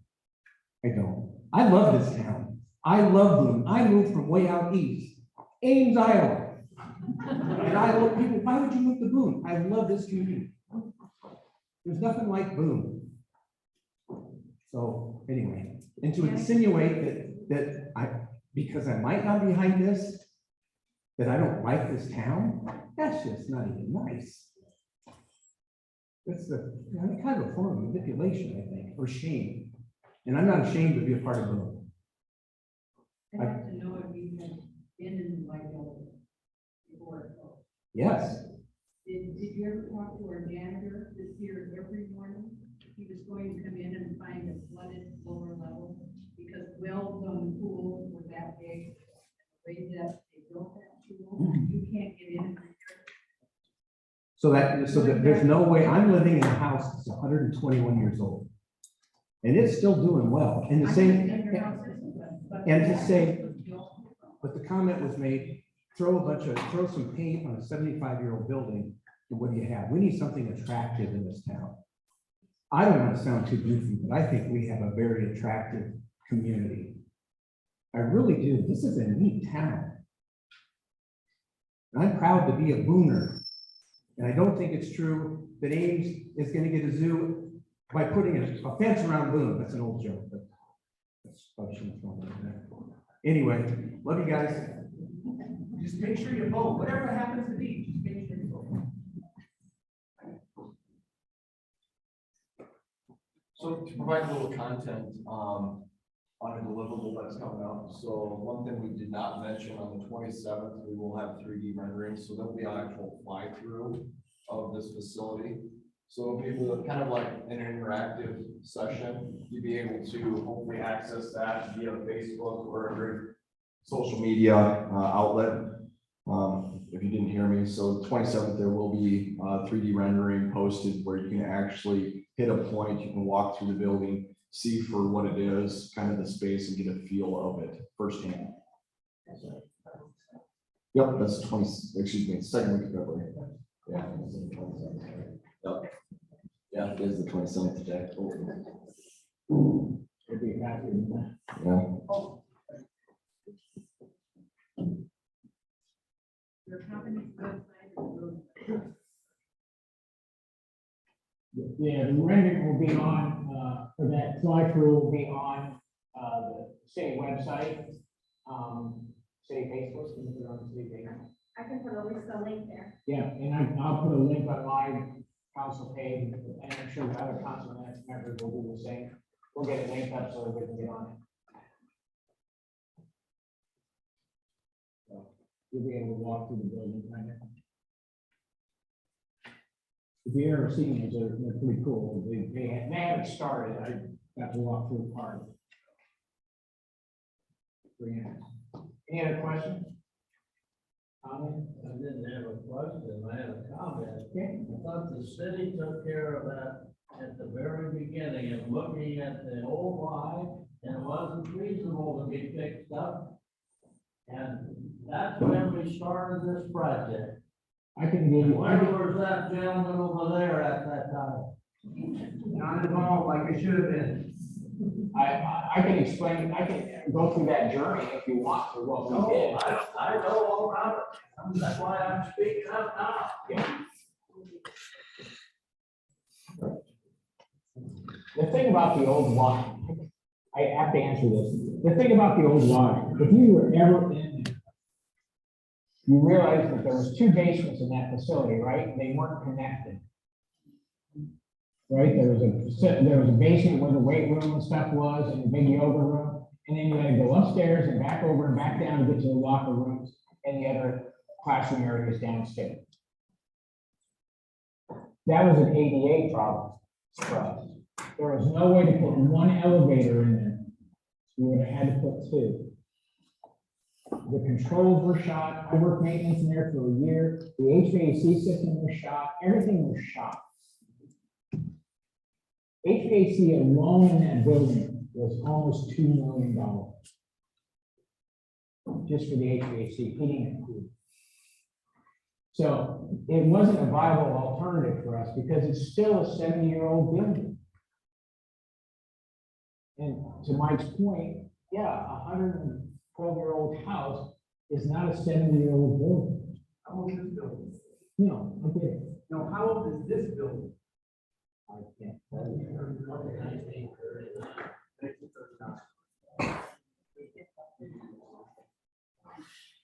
So it was not a viable alternative for us. We didn't like the way the Y treated us and the way they executed that plan. And so we said no. Now, to that point, my estimate for that cost of that renovation was about $6 million. Okay, and it was still a junior high sized gym. The pool, that was a conservative estimate because I don't know how the pool is in bad shape. We all know that. And we were fixing tiles every 3 months because it was cracked. They crack and pop all the tiles. So that pool was settling. So we couldn't fix it. The track was unrunnable. Runners couldn't run on that track. It was banked and the turns were too short. You can ask any runner, am I right, Kurt? Right? The track has to be a certain diameter for runners to run on without damaging their knees. So that was not a viable alternative for us. To that point, though, a developer contacted us. They bought the building.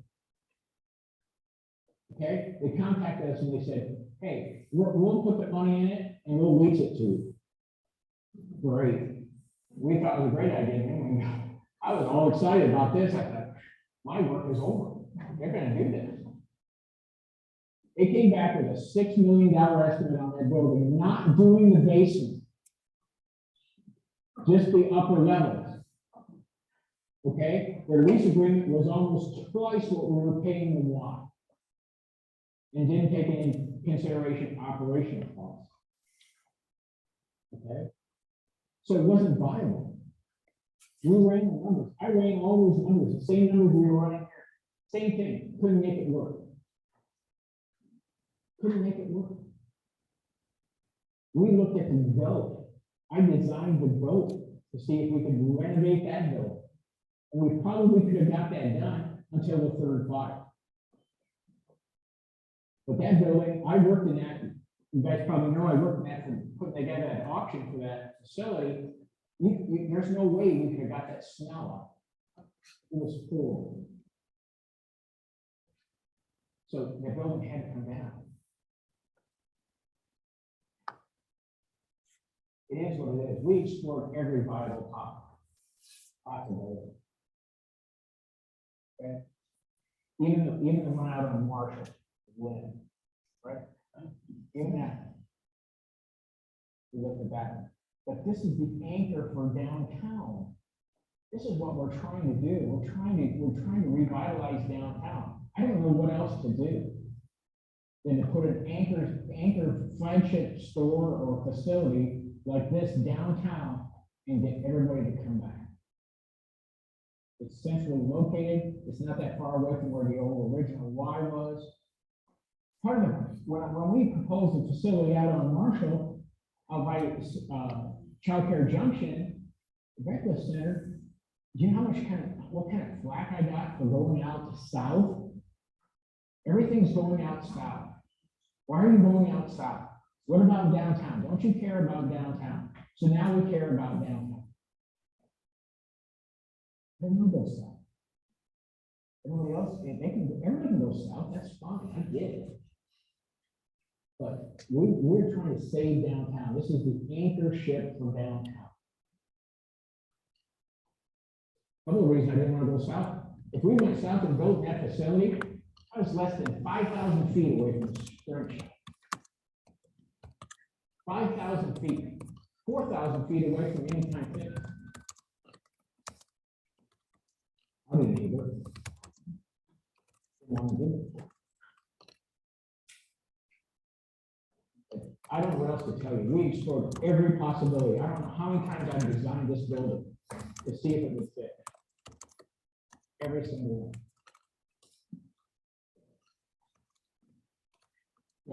I'm Carl McNutt. I'm very concerned about the parking downtown.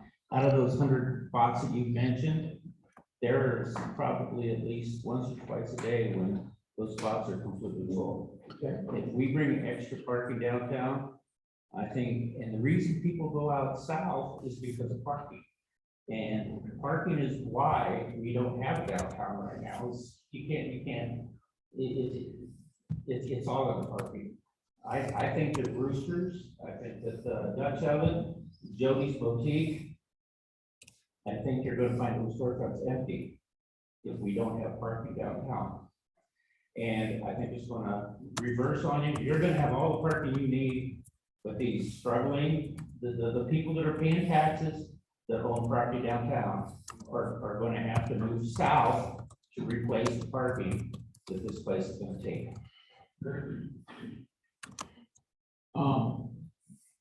My answer to that is the people that are parking in these parking lots, are they going to the businesses, or are they living in the apartment? I don't know if it makes a difference why they're there. They're already there. And It they're does make taking up spots. it does make a difference. And from this perspective, it is not the city's responsibility to provide parking for tenants. It is not the city's responsibility to provide, who's these tenants? Who is their city? The businesses, who is their city? Why is the city here? Is the city not here being paid and here to work for us? Aren't they here? Aren't you here to rebuild this? Right. And not tell the tenants downtown that they're not welcome downtown? I think if you continue to tell the tenants downtown they're not welcome, you will have the parking spots, but all the businesses will be empty I'm also. not saying that they're not welcome downtown. You told me you're not responsible for parking for Well, these we businesses. don't provide parking for the apartment complexes out at Alice's. We don't provide parking for all the apartment complexes all over town. The city is not responsible for that. This is what you just told me. Move down south, put our own parking in. We can't put our own parking in downtown. The city parking's been there since the city began. And if we don't have parking downtown, we're gonna have to move south. I think you just told me that if we're gonna have apartments, we need to move south because there is no parking where they're welcome downtown. A city council member told me that our tenants are not welcome to park downtown. They have to go somewhere else. I did not tell you that you had to move south. Those words never came out of my mouth. You told me that that these tenants downtown are not welcome to park in the city parking spots. You are not obligated to furnish parking for the tenants downtown. That is your quote. You're actually right. And I'm not, and we're not. Is there any other questions?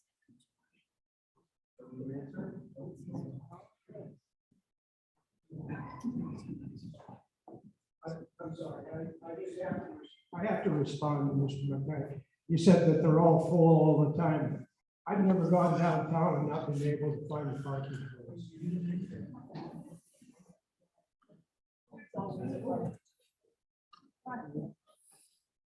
If I can respond to that.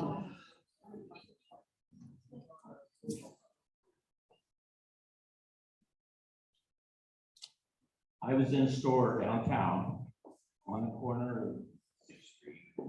And she told me that business was really slow up during the construction because of the parking. She said she did not have tenants. She wasn't whining or complaining about anything. But after she told me that, I took my dated camera and I went out about 10 days in the next 14 days and took pictures at all the parking lots, and all the parking lots were full with the exception of 3 or 4 parking. Roosters will go out of business if you take their parking at 6 o'clock in the morning. They will. That building will go in.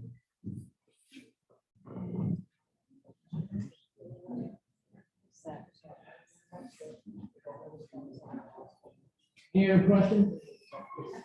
Yes, ma'am. It's when you're it's not on the schedule, but when I'm a recreation management major from Iowa State, but so I'm thinking about the programming and like the zoning from the hospital or therapy.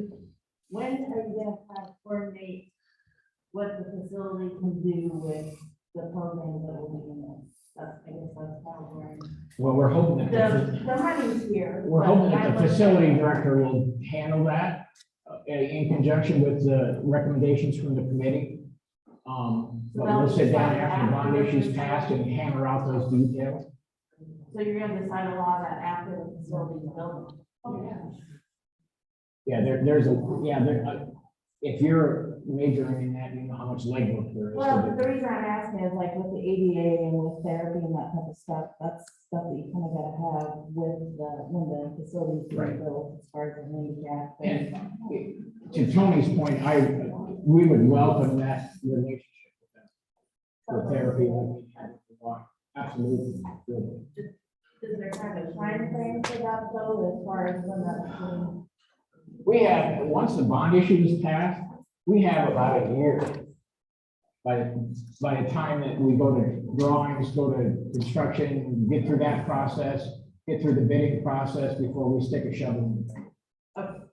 So there's a year there to work on that. We plan on putting, hopefully, we'll have the donations and stuff that we can put that rec director on staff prior to that opening up. We have to. Is there a way to maybe coordinate with some of the, like, the usages from the Y and from the hospital and those type of things so that make that maybe even a separate meeting so that some of that can get figured out? Yeah, So that's an a good important idea. part of that. Absolutely. We just haven't quite got there yet. Yes, I. This is, just this phase has been taken out of my time. You can ask my wife. Great. I'm one of those people who has been concerned about the parking. As a former owner downtown of a retail store, the parking could be a problem. Is there anything being talked about of buying the buildings to the east of what is now, what has been a parking lot, buying those buildings and turning the rest of that part of the block into parking?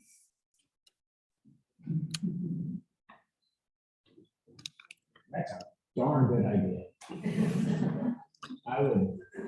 I'm sure the city would love to own that entire block. I think that should be looked into. And I would agree with that. And we will explore those possibilities.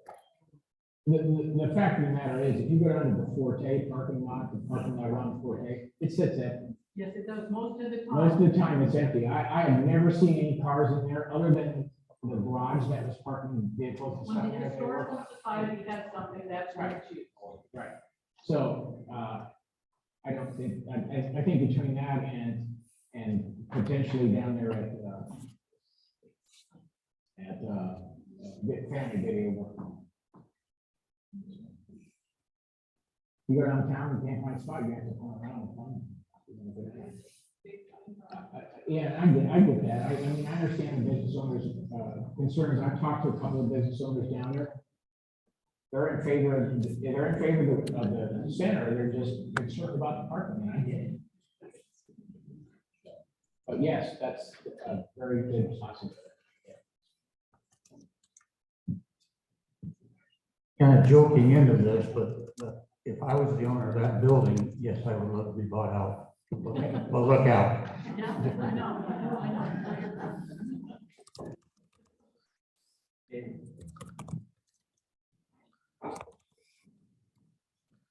Just a quick comment of the why versus the present.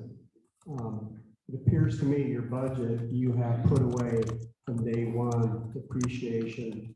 There's gonna be money put away, so if the boiler goes bad, this goes bad, we have money that's put away from day one.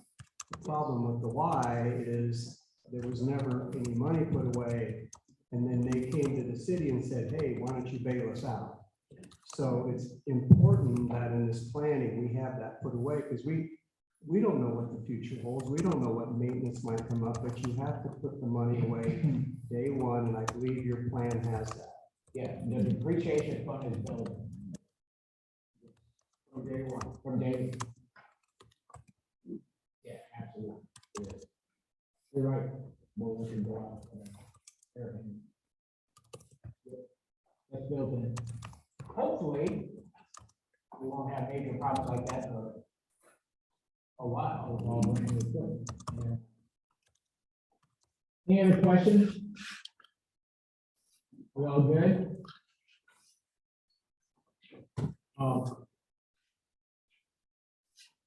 Next meeting is February 3rd. Okay, here, 7 p.m. One will start, not the early start, 7 p.m. here. Okay, we're gonna have the virtual tour from De Novo, and then we're gonna have the fundraising plan. Hopefully we'll have some exciting news for you by then about what's going on with that. And then the yes committee with Greg and Eric will kick it off, and we'll get this thing started. Okay. Thank you.